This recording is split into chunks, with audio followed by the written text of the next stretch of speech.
and Royston Sheasby were siblings aged 7 and 5 respectively, who lived with their parents Jessie and Barbara on Brockworth Cresent in Stapleton, Bristol. On Thursday the 20th of June 1957, June and Royston left their home to go look at horses with a box of chocolates at 5:30 p.m.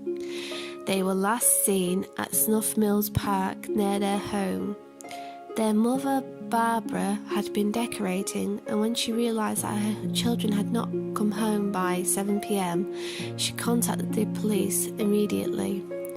Thousands of people volunteered along with police to search for the missing pair, which was the biggest search of its time. Days after their disappearance, the Bristol Evening Post received a letter saying children were alive and a £200 ransom was demanded. The author of the letter said his brother would collect the money, but if he should be detained, I shall kill the children after 2 hours from the time he leaves here.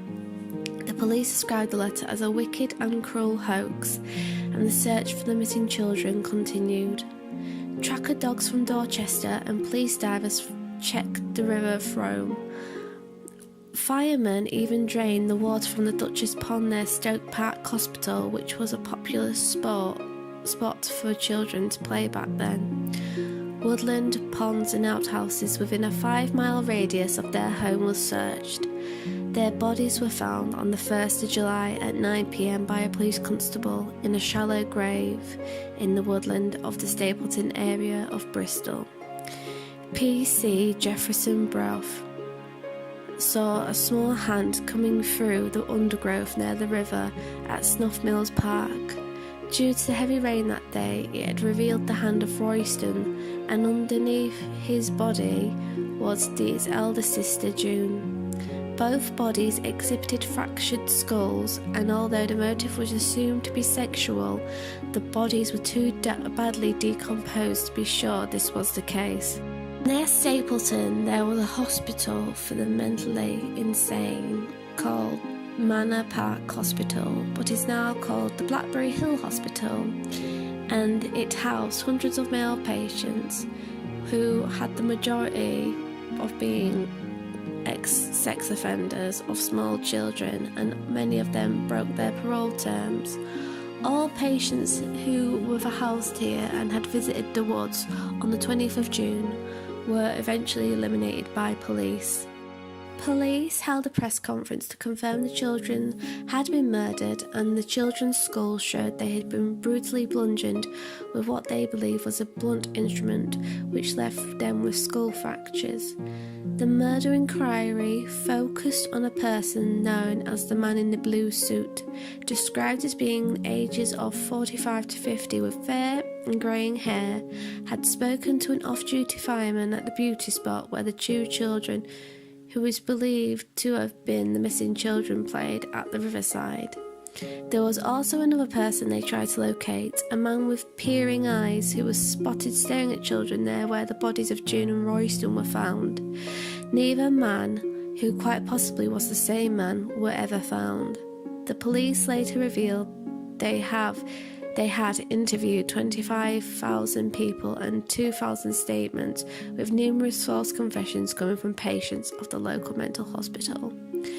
Among the patients who were questioned was a patient known as the Storyteller.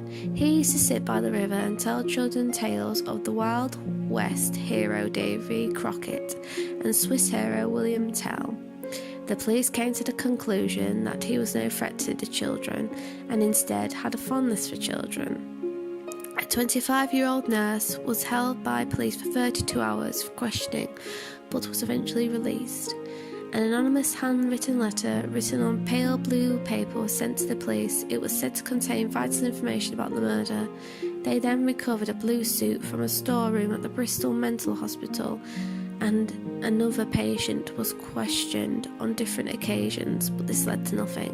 In 1964, the police had a breakthrough when A Home Office psychiatrist, Dr. Wyatt William, said a man jailed for a minor offence confessed he had killed 2 children and was never charged and had died by this point. The doctor said he believed the prisoner's conscience had killed him.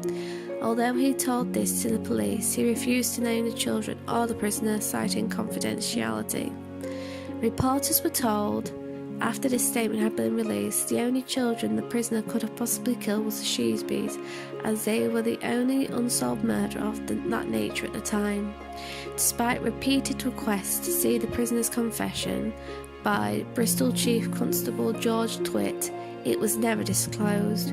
The children's father Jesse said at the time, "This confirms what I already know. I was told unofficially by police a few years ago that a man they suspected of murdering my children was dead." In 2017, a BBC report claims that Avon and Somerset police are still working on the case, and they had a cold case team currently working on it. The report also announced that both Jessie and Barbara have long since passed away. I tried to find on Google when they had possibly passed away, but I just couldn't find anything about them at all. So we can only imagine it was quite recently. As of January 2019, there has been no further information regarding the investigation of the murder. One thing I'd like to add before I finish this video is something that their mother, Barbara, went and said to reporters not long after her children's death. "Tell this story. I don't want it to be forgotten. Things like that should never be forgotten." If you have any information regarding the murders of Joyce and Royston Sheasby, please contact the following: Avon and Somerset Police on 101, or if you want to do it anonymously, you can contact Crime Stoppers on 0800 555 111. Thank you for watching.